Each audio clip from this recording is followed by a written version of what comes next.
முப்படை தளபதிகளுடன் பிரதமர் நரேந்திர மோடி அவசர ஆலோசனை. டெல்லியில் நடைபெற்ற ஆலோசனையில் ராஜ்நாத் சிங் தேசிய பாதுகாப்பு ஆலோசகரும் பங்கேற்பு. இந்தியாவுக்கு எதிரான தாக்குதலுக்கு துருக்கி ட்ரோன்களை பயன்படுத்துகிறது பாகிஸ்தான் என கர்னல் சோஃபியா குரேஷி தகவல். எல்லையில் அத்துமீறி தாக்கியதுடன் பயங்கரவாதிகளை இந்தியாவுக்குள் ஊடுருவ செய்ய பாகிஸ்தான் முயன்றதாகவும் விளக்கம். பயணிகள் விமானங்களை பாகிஸ்தான் கேடயமாக பயன்படுத்தியதாக கர்னல் சோஃபியா குரேஷி தகவல். பயணிகள் விமான போக்குவரத்திற்கான வான்பரப்பை பாகிஸ்தான் மூடவில்லை என்றும் விளக்கம். குருத்வாரா கோயில்கள் உள்ளிட்ட மத வழிபாட்டு தலங்களை குறிவைத்து பாகிஸ்தான் பீரங்கி தாக்குதல். இந்தியாவில் மத மோதல்களை தூண்ட பாகிஸ்தான் முயற்சி செய்வதாகவும் வெளியுறவுத்துறை செயலாளர் விக்ரம் மிஸ்ரி தகவல்.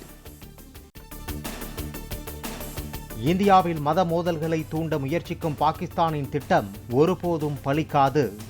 இந்தியர்களின் ஒருமைப்பாடு பாகிஸ்தானுக்கு சவாலாக இருப்பதாகவும் வெளியுறவுத்துறை செயலாளர் விக்ரம் மிஸ்ரி கருத்து. இந்தியா மீது ஏவப்பட்ட ட்ரோன்களில் பெரும்பாலானவை உளவு பணிக்காக அனுப்பப்பட்டதாக தகவல். இந்திய நிலைகளை கேமராவில் படம் பிடிக்கும் நோக்கில் பாகிஸ்தான் அனுப்பி வைத்ததாக தகவல். வியாழனன்று இரவில் பாகிஸ்தானின் 50 ட்ரோன்களை தாக்கி அழித்த இந்தியாவின் வான் பாதுகாப்பு ஆயுதங்கள். தொழில்நுட்ப ரீதியாக 20 ட்ரோன்கள் செயலிழக்க செய்யப்பட்டதாகவும் இந்திய ராணுவம் தகவல். பாகிஸ்தான் மீது 3வது நாளாக ட்ரோன் மூலம் இந்தியா தாக்குதல். பஞ்சாப் மாகாணத்தின் ஒக்காரா ராணுவ குடியிருப்பை குறிவைத்து தாக்குதல் நடத்தப்பட்டதாக தகவல். ராஜஸ்தானின் ஜெய்சால்மர் பகுதியில் அதிகாலையில் பாகிஸ்தான் ராணுவத்தின் ட்ரோன் தாக்குதல் முயற்சி முறியடிப்பு.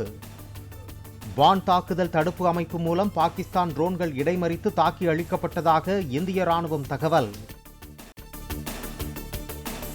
விமானப்படையின் வான் தாக்குதல் எச்சரிக்கையை அடுத்து சண்டிகரில் சைரன் எச்சரிக்கை. மக்கள் அனைவரும் வீட்டுக்குள் பாதுகாப்பாக இருக்க அறிவுறுத்தல். பாகிஸ்தானின் தாக்குதல் முயற்சியை அடுத்து பஞ்சாபின் பாட்டியாலா நகரில் உஷார் நிலை. மக்கள் அனைவரும் வீட்டுக்குள் பாதுகாப்பாக இருக்க மாவட்ட நிர்வாகம் அறிவுறுத்தல். எல்லை கட்டுப்பாட்டு கோடு பகுதியில் ட்ரோன் மற்றும் ஏவுகணைகளை வீசி பாகிஸ்தான் ராணுவம் தாக்குதல். காஷ்மீரில் ஜம்மு, பாரமுல்லா, ரஜோரி, உரி பகுதிகளில் வீடுகள், கடைகள் உள்ளிட்டவை சேதம்.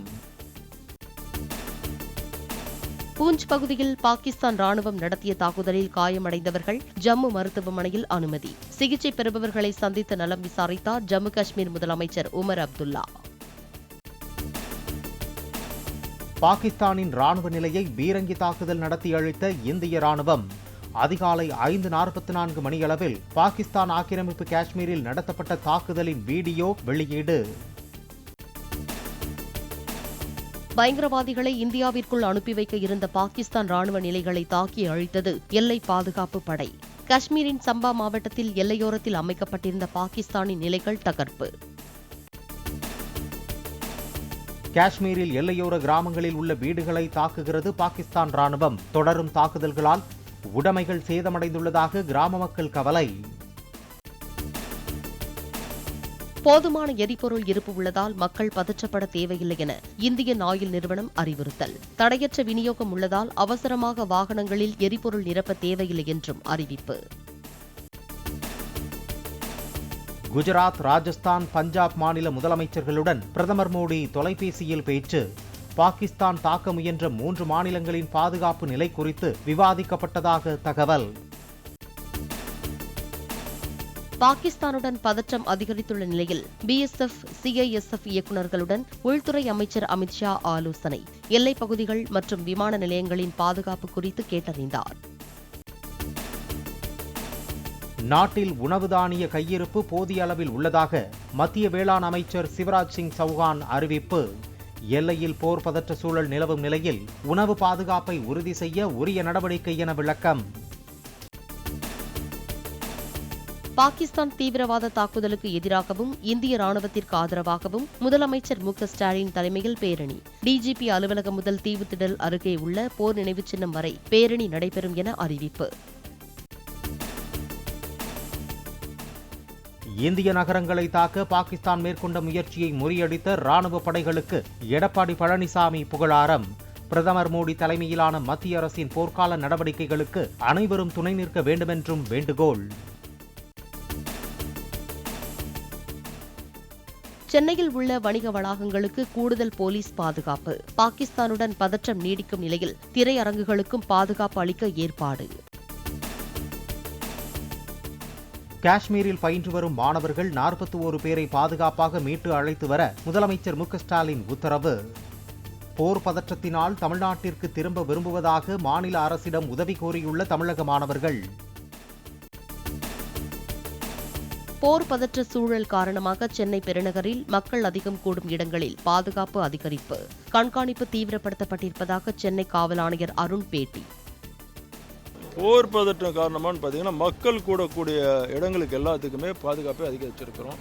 எங்கெல்லாம் ஸ்ட்ராட்டஜிக் லொக்கேஷன் சொல்லக்கூடிய இடங்கள் எல்லாம் கண்காணிப்பாக அதிகரிச்சிருக்கிறோம். நம்மளுடைய உளவுத்துறையும் சரி, ரெகுலர் காவல்துறையும் கண்காணிப்பு அதிகரிச்சிட்ருக்கிறோம், பார்த்துக்கிட்டு வரோம்.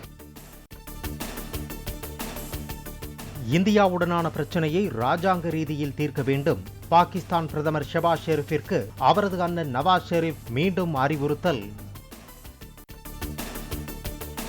புதிய போப்பாக தேர்ந்தெடுக்கப்பட்டுள்ள அமெரிக்காவைச் சேர்ந்த கர்தினல் ராபர்ட் பிரான்சிஸ் பிரீவோஸ்டுக்கு அதிபர் ட்ரம்ப் வாழ்த்து. அமெரிக்காவைச் சேர்ந்தவர் போப்பாக தேர்ந்தெடுக்கப்பட்டது பெரிய மரியாதை எனவும் கருத்து. பிளே ஸ்டோர் மற்றும் ஆப் ஸ்டோரில் இருந்து பாலிமர் செயலியை QR கோடு மூலம் பதிவிறக்கம் செய்யுங்கள்.